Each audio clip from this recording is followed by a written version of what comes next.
So, let's have a brief history and establish a working definition of alchemy. Alchemy was a discipline that blended philosophical theory with what we would recognise today as the modern scientific method. It was a discipline that aimed towards transformation. Broadly speaking, there were three not very distinct goals. The search for the Philosopher's Stone, which is not just something found in Harry Potter, it was a stone or a substance that was believed to hold transformative power. The elixir of eternal life, which is fairly self-defining, and the spiritual goal of the transformation of the soul into something like an angel, though this was much more metaphorical than it was tangible and paralleled alongside the transformations that the alchemists performed. You may be wondering where the transmutation of lead into gold is in all of this. Well, the transmutation of lead into gold was an addition that was driven mostly by the patrons of alchemists in palaces and royal courts centuries after the discipline was established. Globally, there are two schools of alchemy, the Asian school and the Western school. Now, the Asian school can be split into the Chinese school and the Islamic school, both broadly focused on the same things, and then there was the Western school, also focused on a different goal. The Asian schools of alchemy majoritively focused on the goal of eternal life, while the Western school sought the Philosopher's Stone and then later the transmutation of base metals or lead into gold. The height of alchemy in the West was during the Middle Ages and the early modern period, with interest in the discipline dying off as what we would come to recognise modern sciences became more popular. So now we've established a very basic history of the discipline, we can ask ourselves where all of this came from.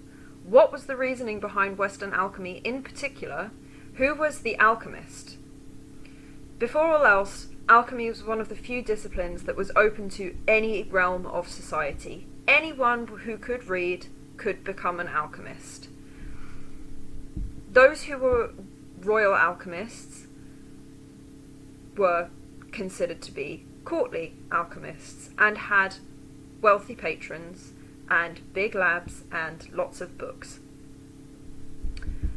Then there were vernacular alchemists, what we would consider the average Joe, just kind of messing about with stuff. But the key thing that unanimously unites all alchemists is that they all worked from the same kind of text and writing. Whilst many relied on experimentation to provide proof of their learning, all alchemists worked from a considerable library of sources, be it a personal library or a pool of documents and writings which could be accessed by many individuals. The theories these individuals used to conduct their experiments did not develop in a vacuum either. All of the theories that any alchemist used can be rooted back to the works of two men, either Aristotle or to a much, much lesser extent Plato. As a result, we're going to focus on the work of Aristotle. And Aristotle's work was very, very influential on the alchemist. However, the most influential document was a book called the Meteorologica, which discussed the processes of change and how they come about in the world. From this book, the alchemists could justify their experiments. They could theorize how things could be transformed, and most importantly for our purposes, they could academically explain what they were doing in their labs to a standard that is still currently acceptable in a university setting. This is why alchemy is a serious discipline. And it is this that provides us with our evidence that this discipline should be taken seriously and become part of the canon of philosophy. It should become part of the canon of the history of science, which currently it is not. And it proves that there is a modern place for occult studies in the modern university. So if we're going to understand what the alchemist was doing, we first need to understand their source material. And I promise this is not as difficult as you'd think it is. So, let's take a look at the work of Aristotle. We'll need to define some terms and then we'll look at how those terms work together. Aristotle deals in form, matter and substance. However, it's a bit more complicated than that. So, let's take a look at substance first. For Aristotle, substance is not simply just stuff. It's more like a verb. Substance is being, as in to be. Something can be substance in the same way that something moves. And substance does not need anything else alongside it to explain its existence. It just exists. Form is the shape that substance takes. It's the way that we think of something. And matter is what that something is made of. So, to show you how these three definitions work together, we'll use the example of a brass ball. The form is the ball. The matter is the brass, and the substance is the very fact that the ball exists. We can melt that brass ball down, and we can transform it into a pot. The form has changed, i.e. it's no longer a ball, it's a pot. But the matter hasn't changed, because it's still brass, and the substance hasn't changed because it hasn't disappeared off the face of the planet. It still exists. So, that's how form, matter, and substance work together. Connected to these three concepts is the concept of essence. This is the essential defining characteristics of something. They're what we tangibly describe.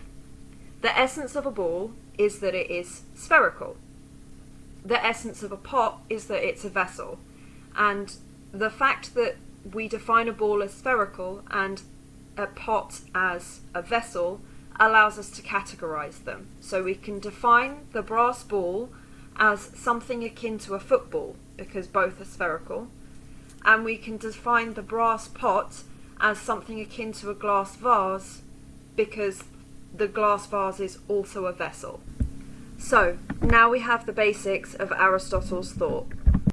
We've got substance as a verb, meaning to exist, matter as the stuff that something's made of, form as what that thing looks like, and essence as the definition and categorization of that something. All things are a combination of these concepts. So, we've got the pillars of Aristotle's thought. Now we can begin to build a picture of how all of this worked in his thinking to allow change to happen, bearing in mind change is the cornerstone on which alchemy was built. Then we can see how the alchemist came to be. Change, as far as Aristotle was concerned, was a process called transmutation. Basically, what happened when the characteristics of a thing changed, according to him, was that the form would change, the matter might change, but the underlying basic substance of a thing did not change. The things that we observe about an object are the bits that would change predominantly. The base existence didn't change at all. So it's not change as in this thing is different and then becomes this thing. It's a transformation, but not of the primal base existence of a thing.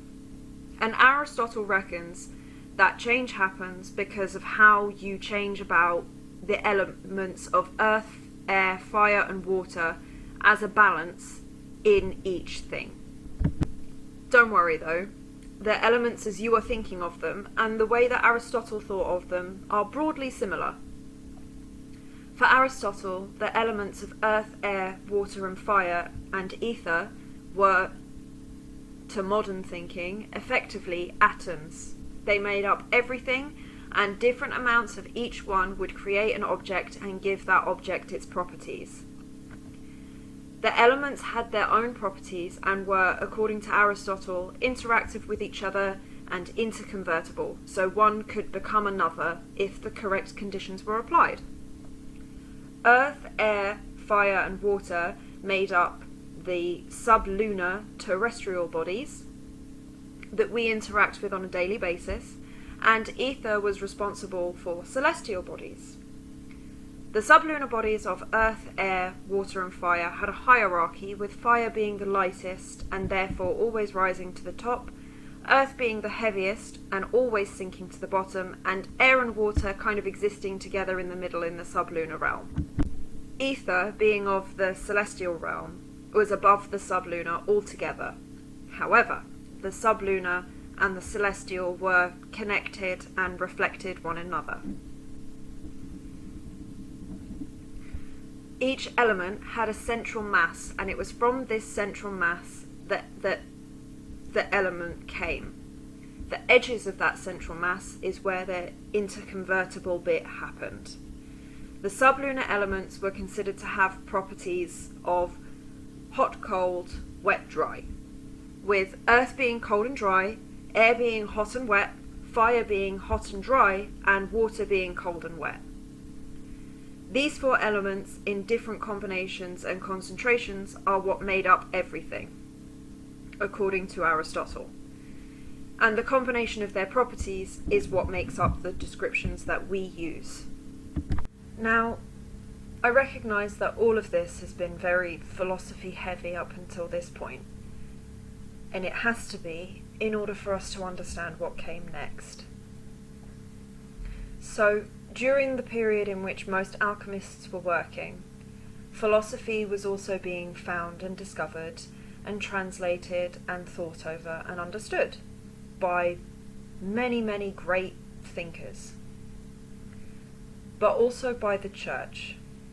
Now, when the alchemists got hold of the philosophical texts that Aristotle wrote and realised that transmutation was a possibility as far as they were concerned, they began to experiment, and this is where the idea of the transmutation of the soul comes in.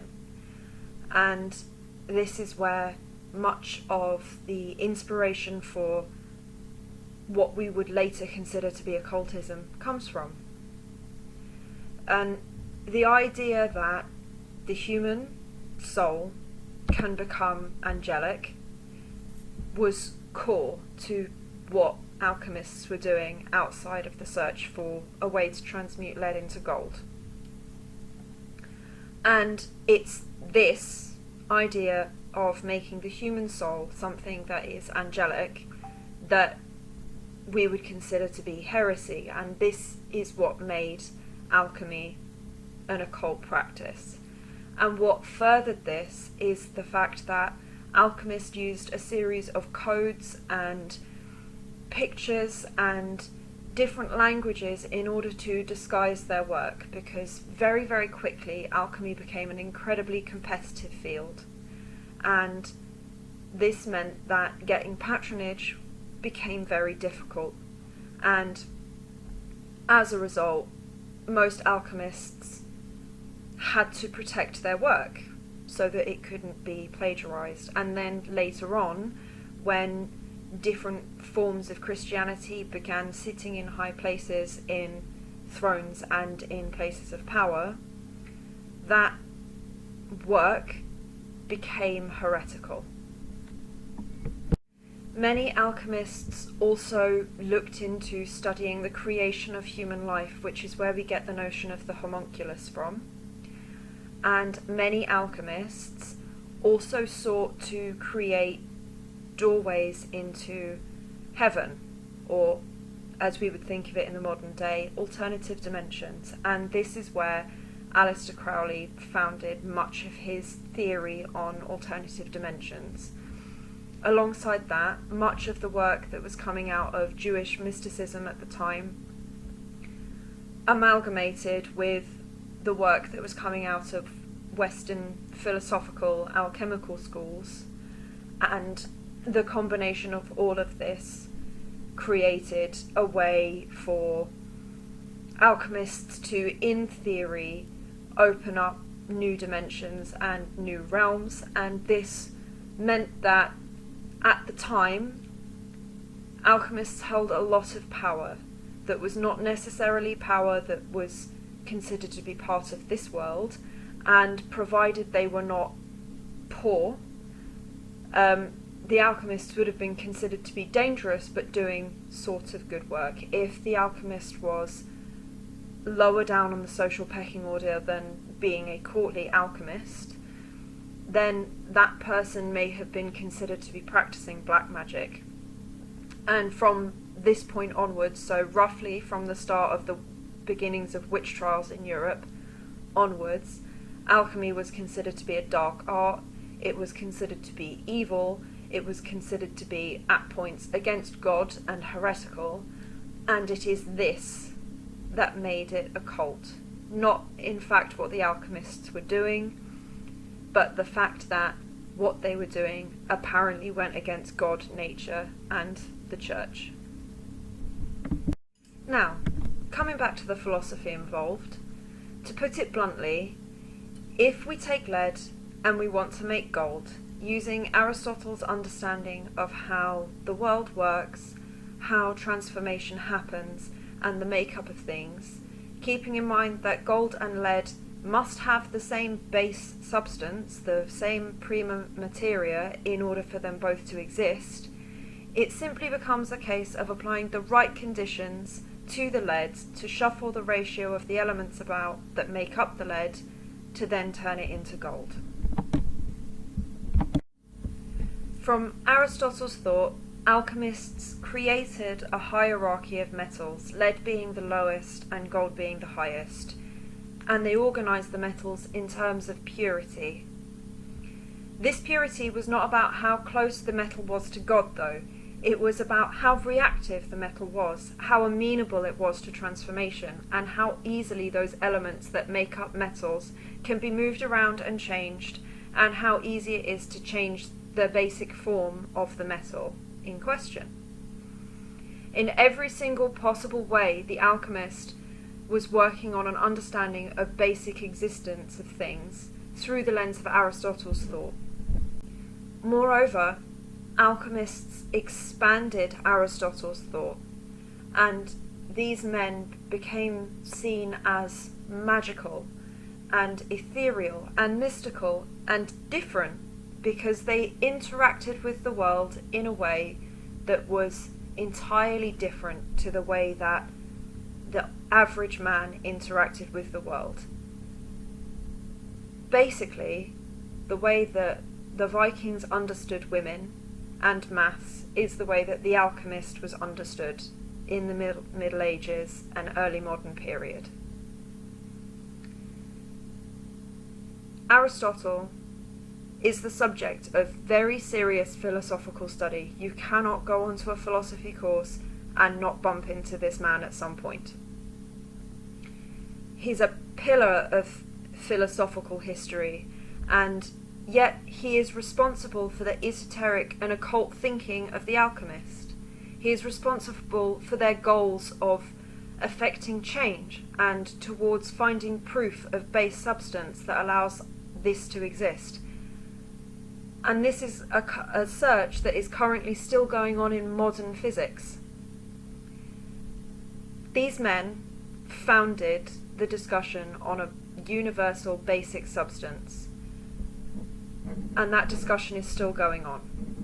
What the alchemist was doing at the very bottom of it all, in that process of transmutation, was attempting to break down an object to its most basic parts and reform these parts in a new way to create something different. It doesn't matter if this transmutation was happening to a metal or to create a liquid or to the soul of a person. The process remained the same. Take the object down to its basic building blocks, shuffle them around, change the ratio, and rebuild them into something new, something better, something more pure. Is this not what we currently do in chemistry in order to create better substances, more efficient substances, more efficient fuels, more efficient plastics and polymers? Without the alchemist, without Aristotle and their theories on form and being and substance and how these things can be arranged, none of that thinking that we take for granted in the modern day would be possible. It's only possible because the shape and stuff of an object were once thought to be much more malleable than they are considered to be now in modern times. The capacity to rearrange what makes something was considered to be more malleable than it is in modern times. The understanding of substance and form and matter as separate things is only possible because of Aristotle, and those understandings, through the alchemist, make modern science possible. All of this is to say that alchemy was once a noble discipline, and at some point around the development of modern physics and the creation of modern chemistry, it was considered too weird for academic consumption. And so we cast it out and branded it as a cult, and simply decided no longer to pursue it, to even acknowledge it as an existing discipline. Like many other things that have been tarred with the same brush of occultism and weirdness, alchemy was a practical study of serious philosophical theories that we still study today that attempted to explain the world we live in. It's a genuine branch of serious study that deserves respect and recognition. It's not just a bunch of crazy hermits or funny con men hiding in labs and blowing themselves up from time to time with unknown chemicals. It was a practice of philosophical projection, philosophical understanding, and practical philosophy that engaged in the search of the very stuff of life, what it means to exist, and forever defined the ways in which modern science seeks and discovers. It was the very stuff of understanding in the modern time. Occultism, as alchemy, is the very stuff of modern understanding and modern times.